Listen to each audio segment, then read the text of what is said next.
Hey, what's going on, you guys? UncleJessy here. I'm sitting in front of my Raise 3D N2 Plus, and I just wanted to talk with you guys real quick about 3D printing and troubles that you might run into when 3D printing.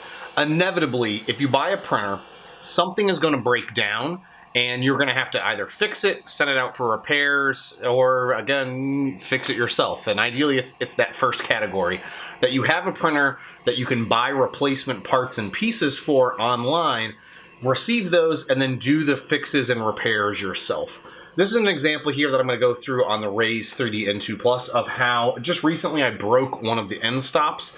How I did that, I have no idea. Basically what the end stop is, let me show you the new one here that I received in the mail, is basically when the print head moves into position. This is how it knows when to stop. It hits the little button here and it tells this sends a command to the board, to the printer, and tells it to stop moving in that direction. Yeah, at some point here, this just snapped. Maybe I jarred it loose. Maybe it, I don't know, it has worn out over time. I've been doing a ton of printing on this machine over the last handful of months. And yeah, it was just great that I could very easily go on either matterhackers.com or Raise 3D's website themselves directly and order a replacement part for this machine. And this was only $4. It was really nice and cheap. The other thing I'm going to be replacing here is the actual extruder, the print head I need to replace. I had ended up breaking one of the print heads here in one of my attempts to clear a clog that was in the printer. I was doing a dual color print and ended up getting a really bad clog and ended up snapping this piece.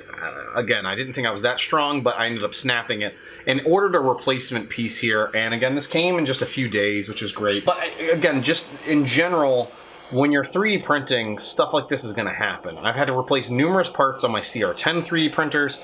I have an old MakerBot here that I have that has a smart extruder. I've replaced that, I think, 3 or 4 times, which is a little bit easier, but there's actually some videos on how to open and disassemble that. What I'm trying to get to is there's a variety of things that can go wrong, will go wrong, and one important aspect to understanding how to fix the issue is having a community behind that printer that you can go with. One way that I figured out what the issue was, I was basically getting a really loud noise. All of a sudden, I'm playing a video game.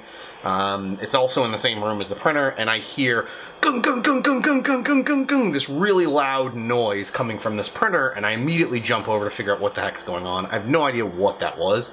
By the time I ran over here, it had stopped. Thankfully, I went on the Raise 3D Facebook group, and there was another user that had run into that exact same issue probably 2 or 3 months ago, and I was able to, based on his information that he had provided, see that yes, that's exactly what I was running into, and then find that one of my end stops had broken loose. So that's how I knew what I needed to replace. The same scenario can take place on the CR10 printer. I can't explain how many times I have gone online to their Facebook group to figure out what's wrong with the printer.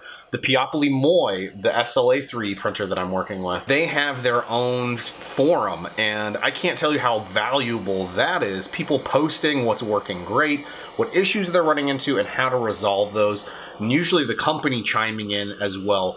I guess, again, what I'm trying to get to is if you're out there looking for a 3D printer, one aspect that you need to make sure to look at is what kind of community is behind that printer to help support you when you run into issues like this, as well as just take a quick look online to see if there are replacement pieces that you need to order. Can you get those very easily and quickly? Or if it's something like for me here in the US, I have the BQ Witbox. I have to order all of my replacement parts from Spain, and that takes weeks to get replacement parts for that printer, which is why I haven't been printing with it lately, because I just do not want to pay the absurd amount of shipping costs that are in place for me to receive replacement parts for that printer. But I'm going to get this all swapped out and replaced. I just wanted to make this quick little video to share with you guys as just one additional aspect when you're looking out there to buy 3D printers. Something for you to look for. Look for, is there a community behind it, and can you easily get replacement parts for that printer? And again, if you're anticipating getting a 3D printer, you will for sure run into an issue at some point down the road.